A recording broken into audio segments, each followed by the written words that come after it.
Still, yeah. Yay! All right. This next speaker was here last year. Put on a great presentation. Jim Condit Jr. VoteFraud.org.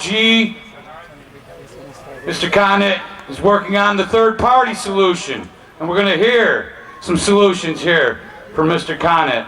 Without further ado, Mr. Jim Condit Jr.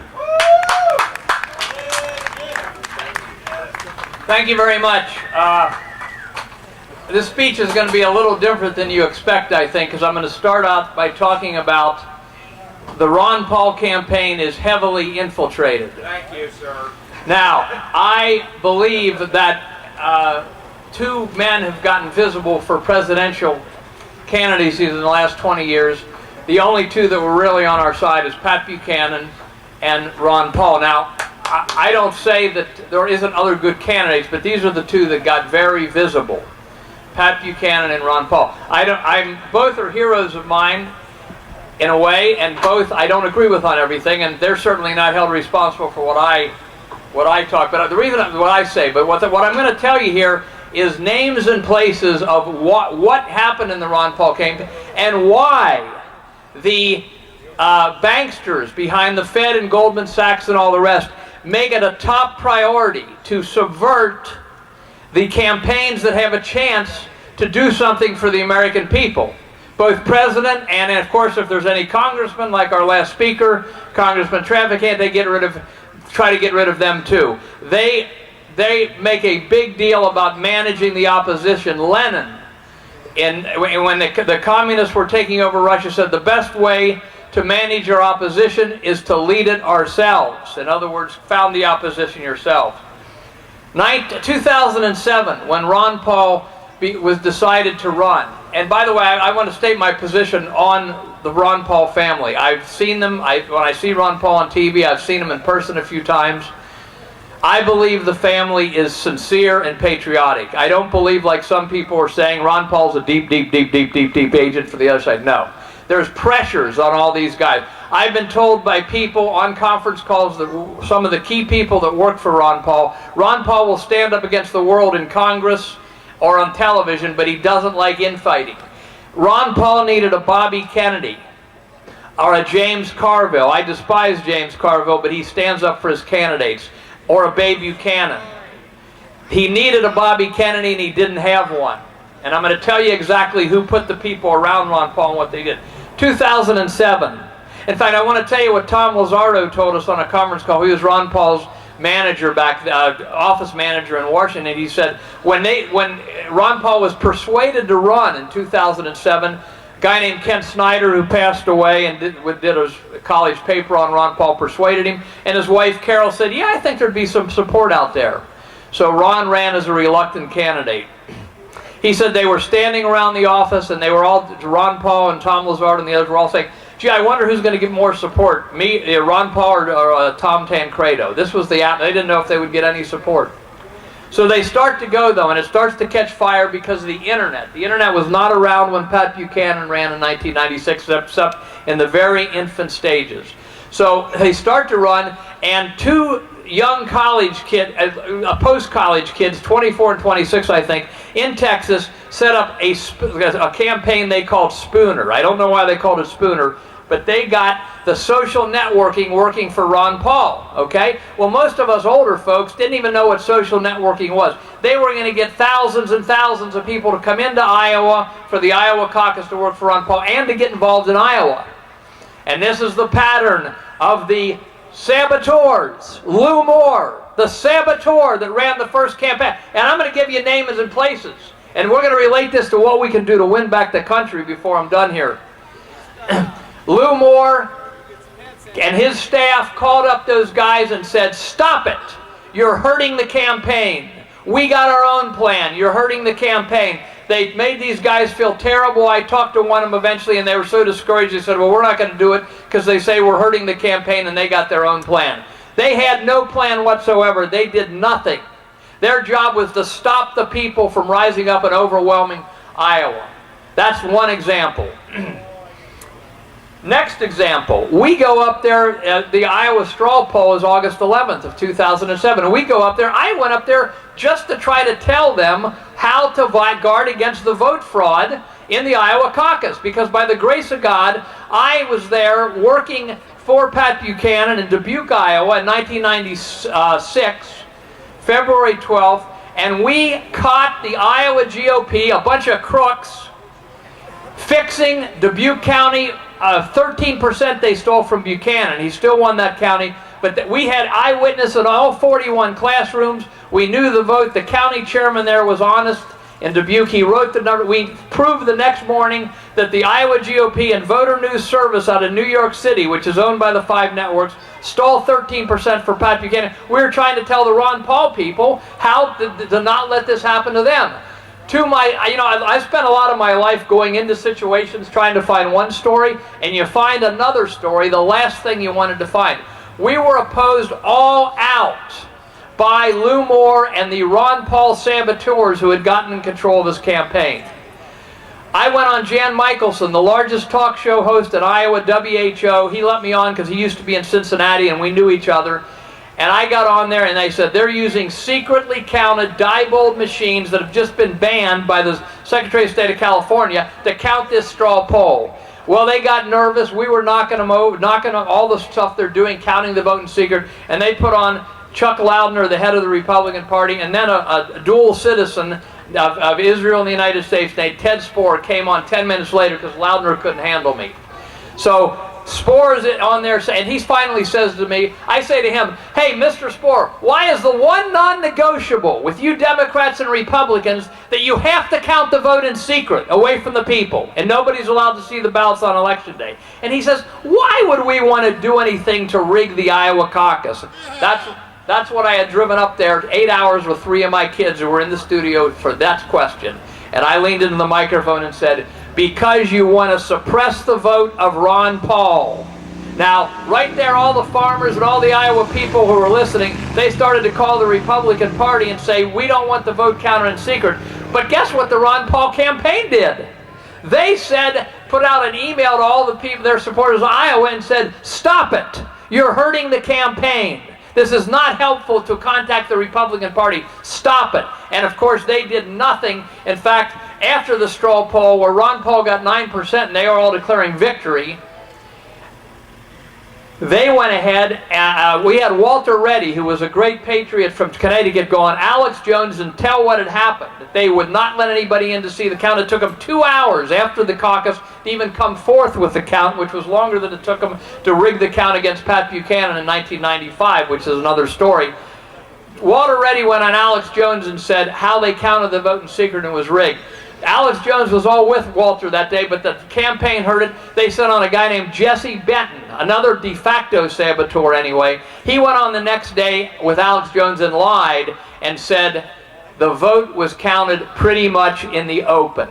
A total lie. We tried to get in, and it's on YouTube, there's a screen match. They counted the vote in secret. So you see what's happening here? And I've been telling people, and I'm going to tell you how these people got there in a minute. I've been telling people the Ron Paul campaign management, which some people are starting to call Ron Paul Inc., their job is to manage the resistance, the grassroots, so that we don't get anywhere and they spin us in secret around in circles. And it's to make the narrative of the national media come true. In other words, Ron Paul's always to be painted as a nice, doddering old man who's not presidential material. That was the narrative. And then from the, in this last election, from the first day, the news media said this is what, if you were watching the 5 TV networks, how's Romney going to win? Romney's the front runner. How's he going to win? That was the thing from the first day, and they were determined to get Romney in no matter what. In Ohio, well, let me save that till I get to the next point, because it ties into the money and the wasting of the money. One more thing, we skipped to 2012. We knew the campaign wasn't going to do anything. So we started Watch the Vote 2012, and we put out the call in a video on December 24th, Christmas Eve, 2011, that 9 days later was the Iowa caucus. We wanted 1,700 people to go to 1,700 locations in Iowa to watch the vote so they couldn't steal it from Ron Paul, okay?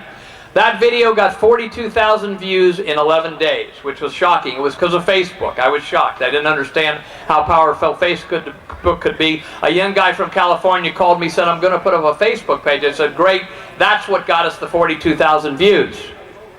Now, who do you think dropped everything to block us from getting the Ron Paul people to go watch the vote? It was the saboteurs in the Ron Paul campaign. This time it was John Tate was running it. Drew Ivers, who's a Republican operative running Buchanan's campaign and Ron Paul campaign in Iowa, is opposing us because he's letting a guy named, an operative who reminded me of a hardcore communist operative, Demetria Kasaria, put teams on the internet. Every place my video showed up, whoever's posted it got an email within an hour saying, this is the Ron Paul campaign. Don't watch the vote. We got it covered. Same thing they said about Spooner. Same thing they've always said about everything. They don't have anything. They're not intending to cover anything. So we're having a conference call on December 27th. Demetria Kasaria, like a bold communist operative, comes on our call and says, I'm with the Ron Paul campaign. Stop watching the vote. You're hurting the campaign. So I said, okay, Demetria, you got the floor. Why are we hurting the campaign? He says, you're just hurting the campaign. That's all. I said, why? So I said, okay, let me ask you this. Are you going to send people to all 1,700 locations to watch, because the caucus is in the open, watch the vote? He says, yes, we are. I said, well, that's good. That was a lie. Not one person in Iowa that we could find was told to watch the vote and call it into a place. One lady who knew what we were doing and pushed them, they gave her a number, and when the caucus was over, she called the number all night. Periodically, nobody ever answered. They did nothing. So I said, okay, now, when you get your, I was saying, okay, say you get 1,700 people to the 1,700 caucuses, are you then going to throw it up on the internet to check the crooks in Iowa, the GOP, from stealing the vote from Ron Paul? He says, I'm not interested in throwing stuff up on the internet. And I said, then you're not ready for prime time. It really got hot. I said, you're not ready to do anything. You got to put them up on the internet to check the crooks in the Iowa GOP from crooking the vote. And he said, and I said, don't you know they stole 13% from Buchanan and Dubuque County, and that was the only county we were watching? And he gave me the Clinton answer. That was 16 years ago. And I said, well, World War II is 65 years ago. Does that mean we can't learn any lessons from that? One guy on the call said, somebody with a kind of a southern accent, we had about 15 people on the call, I think. Guy said, hey, Demetria? He said, yeah. He says, you sound like you're full of baloney. He didn't say baloney, though. He said something else.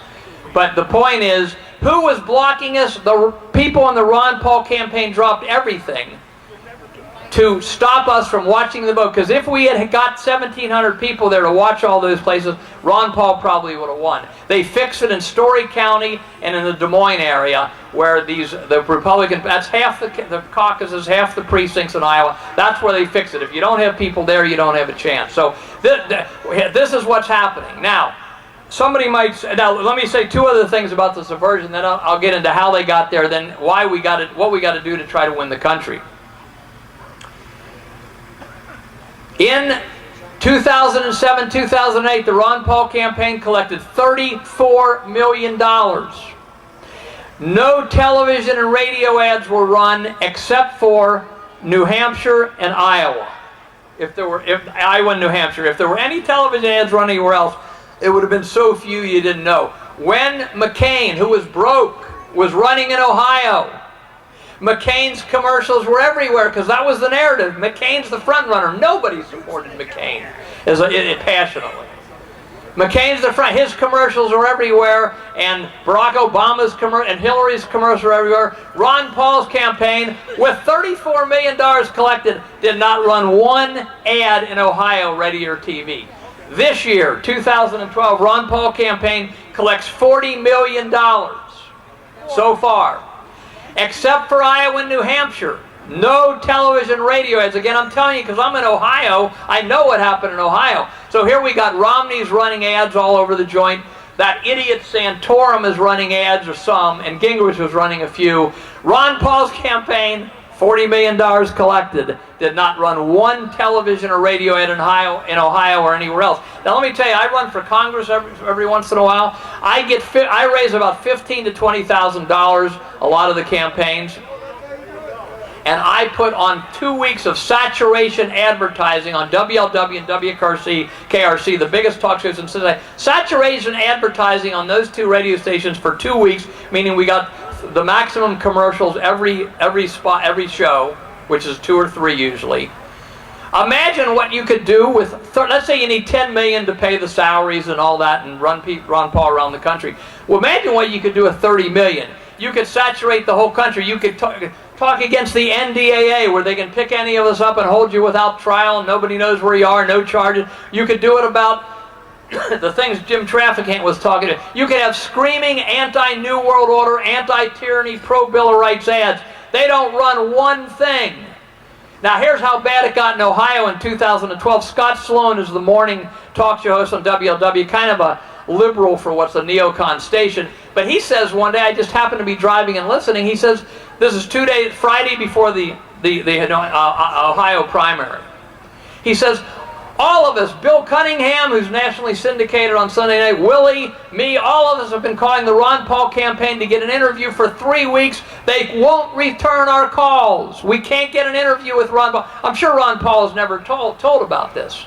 But these operatives, John Tate, these de facto or actual saboteurs, Jesse Benton, Demetria Casario, Matt Bolton, these guys, or Matt Collins, these guys are there again to do what? To manage the grassroots and keep telling them, don't worry that we're losing now, we're going to win somewhere off in the future. And they're there to do the same narrative that the national media is doing. That's what has been de facto what they have done.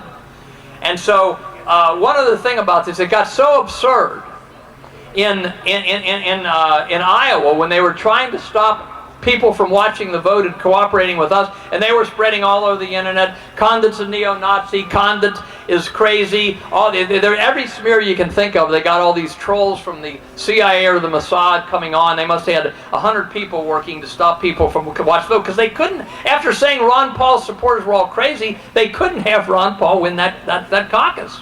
So here's how absurd it got. Some twerp named Matt Collins put out on the Ron Paul blog a false letter from Ron Paul saying, nobody else come into Iowa, stay home. We don't want any more help in Iowa. The first time in the history of presidential politics anybody has ever put that out. We don't need any more help in something like the Iowa caucus, okay? So the problem is Doug Weed, who seems to be an honest guy, the day before on MSNBC or CNN, I can't remember which, said, we need all the help we can get in Iowa. As many out-of-staters come in, we want to canvass the state, canvass it for Ron Paul. That's what a campaign would say. These saboteurs, Matt Collins and Demetria Casario put out, nobody else come into Iowa, stay home and send us a donation. Yeah, so they can up their own salaries to sabotage the campaign. Now, we had on our video that got 42,000 views, Ron Paul himself, 3 minutes from a call from 2008, where Ron Paul is asking everyone to watch the vote. We have a picture of Ron Paul talking on the phone. Ron Paul, not Jim Condit Jr., Ron Paul is telling everybody to watch the vote. So when they realized Collins' letter wasn't working, they put out the same letter, changed the person from first to third to first. Now Ron Paul, on his own blog, is saying nobody else coming to Iowa. Do you see how desperate these operatives were? So now you might be saying to me, well, how'd these guys get there? A lady named Melinda Pillsbury Foster, she's part of the Pillsbury family, you know, that a few generations ago started the cake mix. She's high enough up socially that she had tea with Laura Bush in the White House in 2002, and then she broke with them all. She broke with them all when they went into Iraq. And you can see a lot of Melinda Pillsbury Foster's writings on the internet. I think she's got a thing on the Neocon blogger. So just put in Melinda Pillsbury Foster.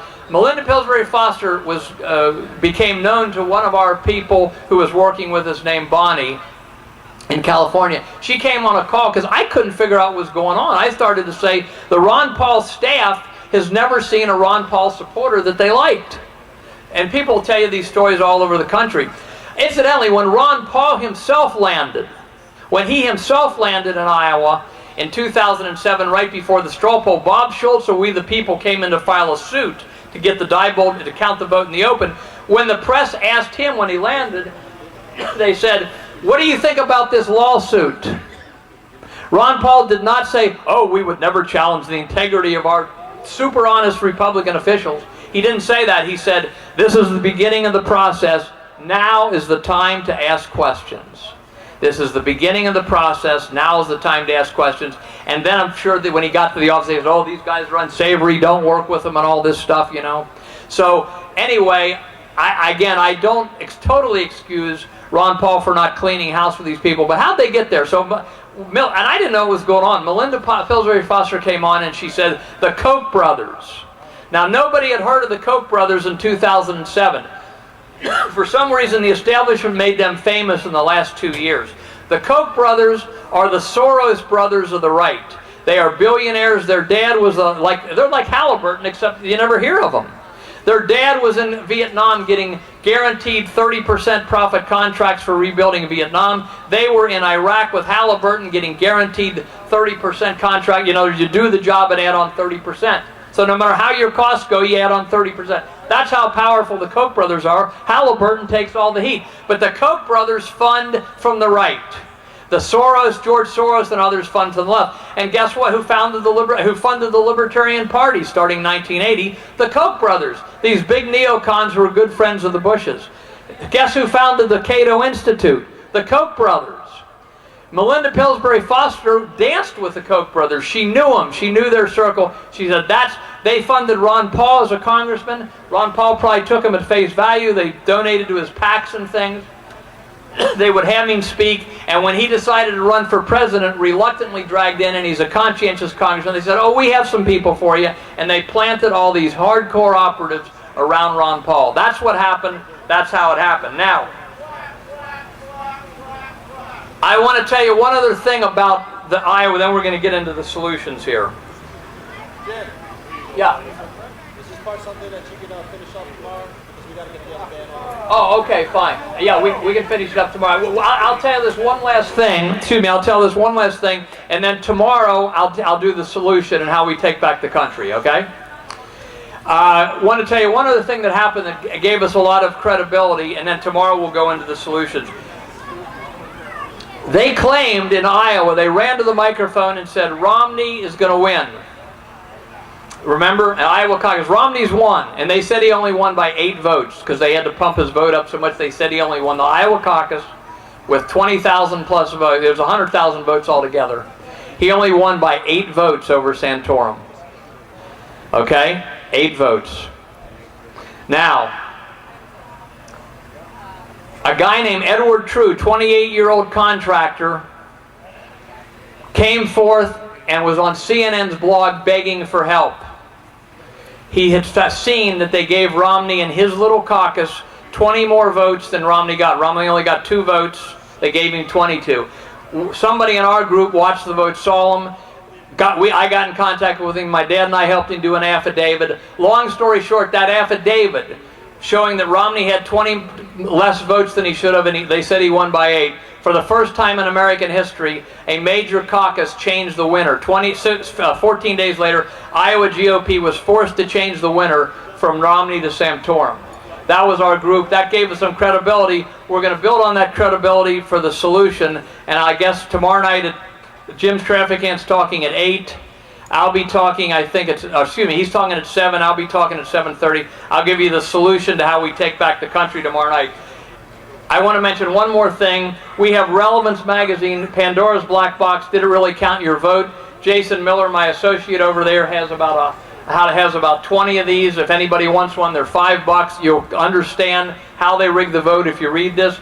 And his book, A Tribute to the Mother of the Waters, is a tremendous book, historical fiction about the soldiers in Vietnam and Thailand and the drug trade that was brought back here. A tribute to the Mothers of the Waters, endorsed on the back by Jim Traficant. I think that's $14. He'll have those today and tomorrow. So I appreciate it, and we'll see you all tomorrow night at 7:30 to give you the solution, how we take back the country. Thanks.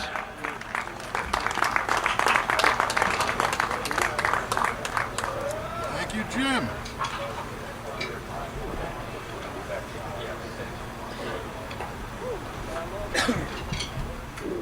Jim Condit Jr., guys. Jim Condit.